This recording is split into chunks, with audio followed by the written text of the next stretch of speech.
So Fight Camp Week 1 is over, thank goodness.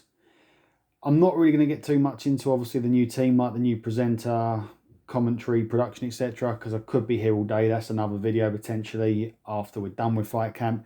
Just want to talk about the fights because that's what we're all here for. That is essentially what we tune in for. And guys, look, it wasn't great, was it? I was bored out of my mind. I actually almost fell asleep during the Billum Smith and McCarthy cruiserweight fight, and that was the only fight I actually thought on the card that might be that interesting, but I was completely wrong. That was as dull as anything. The whole card from top to bottom was weak. I even thought with the Conor Benn fight as the original headline fight that the card was a pretty weak card anyway. But yeah, not a good week one.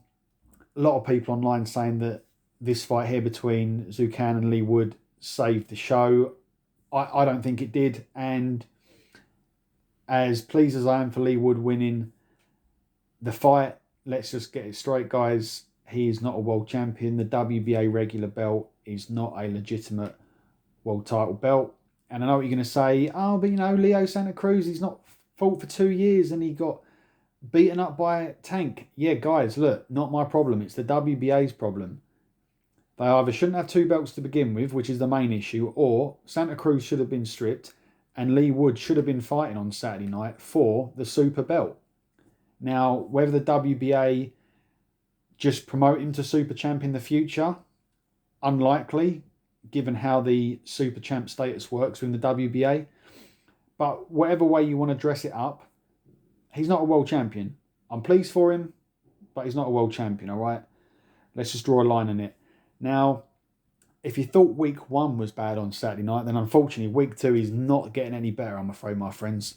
Week 2 is absolute dross. Okay, we've got 7 fights, happy days, but my goodness me, look at some of this. Ellie Scotney hasn't even got an opponent yet, and we're, 5 days from the event?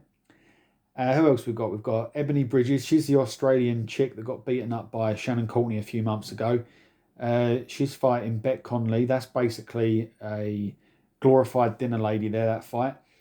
You've got Alan Babic against Mark Bennett. Who cares? You've got Fabio Wardley against Nick Webb for the English title. Who cares? Now, the only positive I can take from this entire card is that at least the main event is for a legitimate world title. Now, it is for a vacant belt, but it is what it is. Galahad and Jazza Dickens are ranked 1 and 3, so I've got no issues with those two fighting for it. But let's just put it into context. Would you pay 750 quid a ticket to watch Kid Galahad versus Jazza Dickens? Hell freaking no. You must be having a laugh.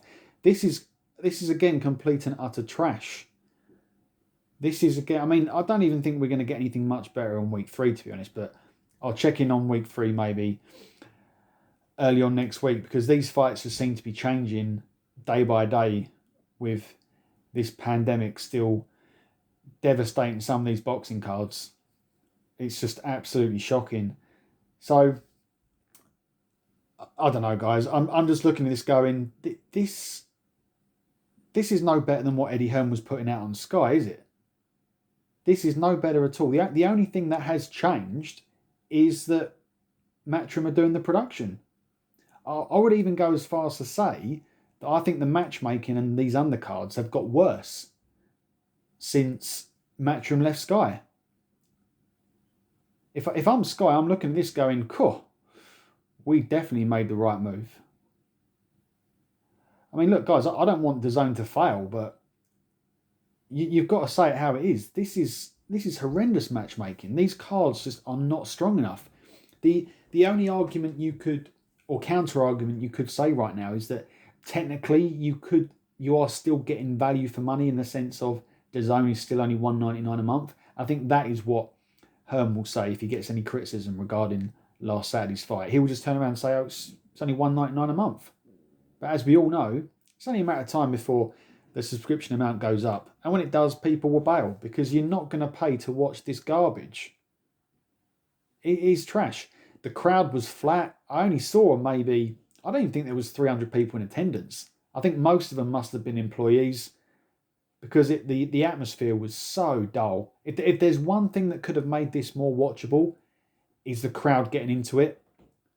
I didn't see really any real boxing fans at this event. Real boxing fans would have been making some serious noise. Just my opinion. But what do you guys think? Let me know in the comments. Did you enjoy the fights? Did you watch all of it? Did you almost fall asleep like me? And are you looking forward to any fights on Fight Camp week number 2? And also smash the like button and subscribe if you haven't already. Cheers.